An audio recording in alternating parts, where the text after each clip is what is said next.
The film was almost completed and the release date was approaching. Then, one of the main characters had to be recast and all of their scenes reshot in an unprecedented fashion. And miraculously, the film was still released on time. Does all the money in the world deliver on an engaging and captivating story, or is this film better served as a natural sleep aid? Let's dive in and take a look in this review.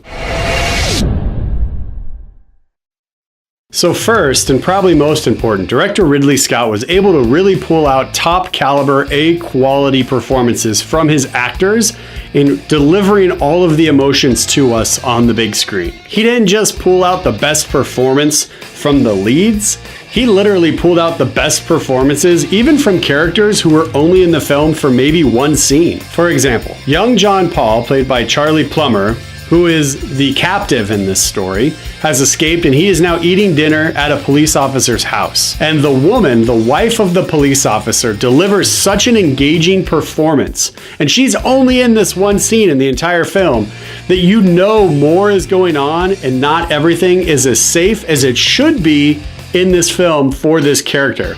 Her performance alone was so great, I just couldn't take my eyes off of her because you're watching her movements, her subtle looks and gestures, the fear on her face, everything about it was just top notch. And again, she was only in it for one scene. And Ridley Scott was able to pull out that type of performance from almost everybody in the cast. So it's moments like this kind of strewn throughout the film that elevated it from just an adequately acted film to an incredibly acted film.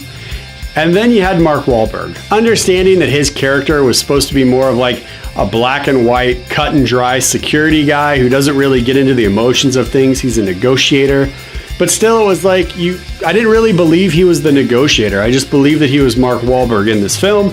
And some of his performance in this movie kind of pulled me out. However, everybody else in this film was delivering on such grade A performances that I really didn't mind how sterile his performance felt in comparison to everybody that was in this film or sharing screen time with him. Based on a true story, you're never really quite sure how well the story is going to be adapted, and I'm happy to report that this film actually has a really well-written story from beginning to end. With movies that are based on true stories, you never quite know what is going to be in it to move the plot forward, or what is just going to be in it because of historical significance. And with this film, I felt like everything that was in it for a purpose, and they didn't really have just fluff to add for the sake of fluff. There wasn't really anything in this film that felt like it was there because it just was part of the overall real life story, but did nothing for this film and the story that this film wanted to tell.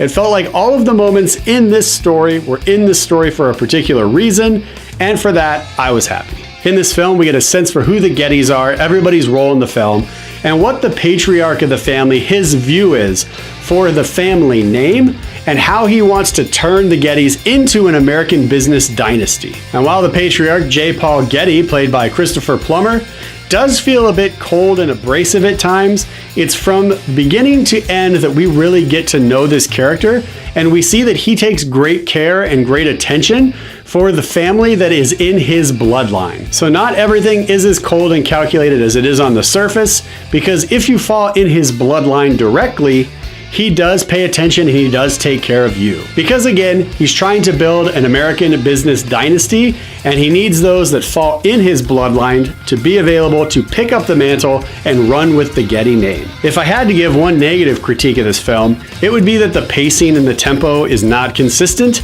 and the time spent in the theater actually feels way longer than the actual runtime of this movie. There's some moments on screen that really move and are really quick paced and really keep you on the edge of your seat.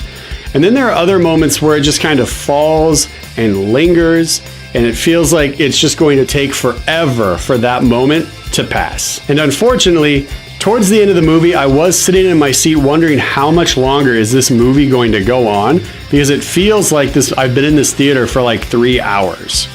And when I checked the runtime of the movie after I got out of the theater and saw that it's just over 2 hours, I was really surprised, because it honestly felt like it was a 3-hour movie because of how slow some of the moments land in this film. So had the pacing and the tempo been a little bit more consistent and a little bit more upbeat to really continue to drive the plot from beginning to end, I think this film would have been an absolute home run. All the Money in the World is playing at your local movie theater right now. And I'm not actually going to recommend a big screen viewing for this film. While I do feel that you should actually check this film out once it's available on a streaming service, or you can actually rent it from a Redbox, I definitely suggest checking it out there because I don't feel like you're going to miss anything in this movie from watching this film in the comfort of your own home. It's a very well acted film that does drag on at times throughout the story. However, it does deliver on showing us what it would be like to be alive and to have all the money in the world. And because it does drag on at times, I am only going to be able to give this film one high five. All the Money in the World is playing at your local movie theater right now.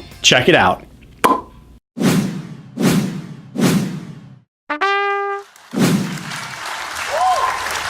Hi, I'm Jeremy Brunansky, and you've just finished watching a movie review on Brunansky's Vlog. Along with the movie reviews and the weekly show, we also do the Certified Rad segments and the movie news breakdown, which you may want to check out. All right, everybody, we'll see you next Monday for a brand new episode of Brunansky's Vlog, Monday morning, 10 a.m. PST. See you there. Have a great week.